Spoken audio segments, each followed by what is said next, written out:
देश के यूथ के सामने आज बहुत बड़ी समस्या है, क्योंकि एक तरफ उनके सामने रोजगार, फिर उनकी शिक्षा, एक परिवार, कहाँ ये सबके बीच में सामंजस्य हो, किससे सलाह लें, किससे मशवरा करें।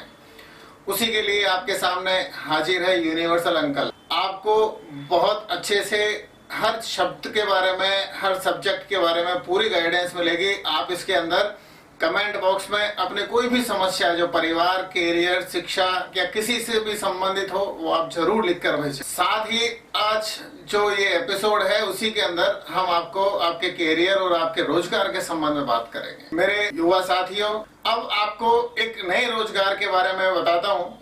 उसके अंदर FMCG सेक्टर के अंदर किस तरह से आप एजेंसी ले सकते हैं, डीलर बन सकते हैं, डिस्ट्रीब्यूटर बन सकते हैं। FMCG का मतलब फास्ट मूविंग कंज्यूमर गुड्स, ऐसे सामान जो आदमी उपयोग में लेके खत्म कर देता है, यही FMCG है। जैसे अगरबत्ती जलाई खत्म, पेस्ट, तेल, साबुन, आटा, ये तमाम चीजें FMCG में आती है। जब हम ग्रेजुएशन करके और अपने काम धंधे रोजगार के संबंध में कुछ तलाश कर रहे होते हैं, वहां अपने सामने एक एजेंसी का व्यापार आता है। ये डीलरशिप भी बोलते हैं और डिस्ट्रीब्यूशन भी बोलते हैं। इसके अंदर एक विशेष प्रक्रिया के तहत आप कंपनी को अप्रोच करते हैं। इसमें मैं आपको बता दूं, एक डीलरशिप स्टेट लेवल की होती है, दूसरी डीलरशिप जोन लेवल की होती है और तीसरी डीलरशिप आपके स्थानीय कस्बे या क्षेत्र से संबंधित होती है। तो डिस्ट्रीब्यूटर मूलतः डिस्ट्रीब्यूटर, डीलर या एजेंट या एजेंसी वाला, ये एक क्षेत्र विशेष के संबंध में माना जाता है। और इसके संबंध में कंपनी ने कुछ sales representative, area sales manager appoint होते हैं। जैसे आपको कोलगेट की एजेंसी लेनी है तो आप कोलगेट के एरिया मैनेजर से या वो उसके सेल्स रिप्रेजेंटेटिव से आपको मिलना है। और आपको ये साथ ही देखना भी है कि ये जो एजेंसी का व्यापार है, इसके अंदर आपकी एक पूंजी का निवेश होता है। और साथ ही साथ कई सावधानियां भी है। वीडियो को आखिरी तक देखते रहना ताकि आपको इसके कम से कम इफ और बट्स सारे पता लग जाए।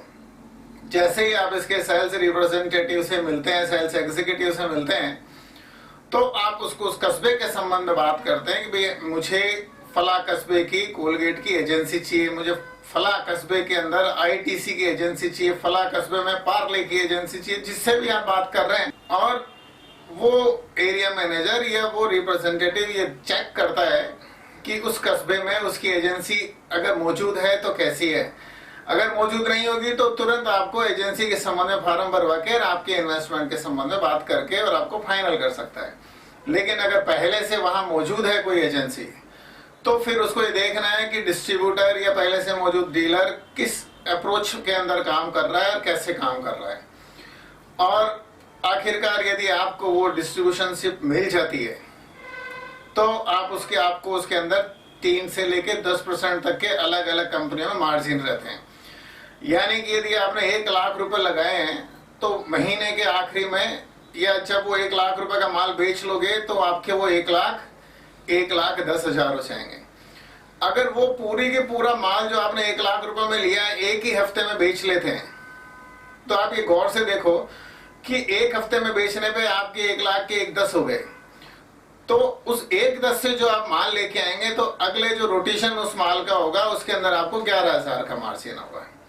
इस तरह से जितने स्मार्ट युवा हैं, जितने स्मार्ट डिस्ट्रीब्यूटर हैं, वो अपनी पूंजी को कितनी बार रोटेट कर सकते हैं।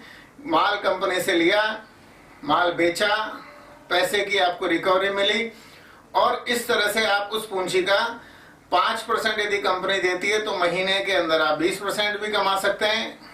या अगर महीने भर में एक ही रोटेशन किया तो आप 5,000 में भी रह सकते हैं।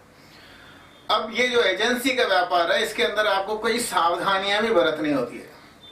सावधानियां के से हम बात करें तो कई बार डिस्ट्रीब्यूशन देने के नाम पे कुछ कंपनी आपके संपर्क में आती है, लेकिन उन कंपनियों का माल बिकता ही नहीं है।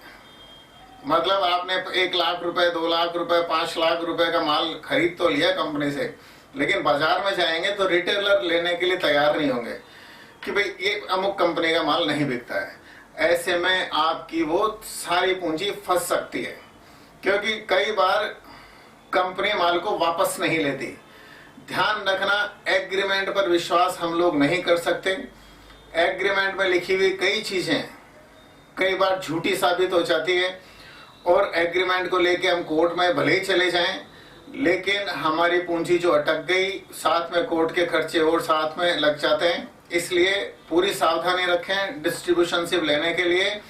यदि आपको किसी सलाह मशवरे की जरूरत है तो चैनल के लास्ट में जो कमेंट दिए हैं वहां आप मुझसे किसी भी एजेंसी के संबंध में बात करें, क्योंकि all India consumer product distributor federation के राष्ट्रीय महासचिव का भी दायित्व है, तो हम लोग कंपनियों के बारे में सब कुछ अच्छे से समझते हैं।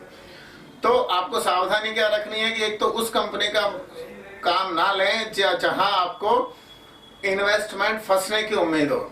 दूसरा, जब भी रिटेलर को माल दें, रिटेलर मतलब जो खुदरा विक्रेता है, तो उसके बारे में छानबीन कर लें, कहीं नया तो रिटेलर नहीं है। यदि नया रिटेलर हुआ और आपने उसको माल 10-20 हजार का दे दिया और उसने शटर डाउन करके चला गया, तो आपकी पूंजी वहां भी फंस सकती है।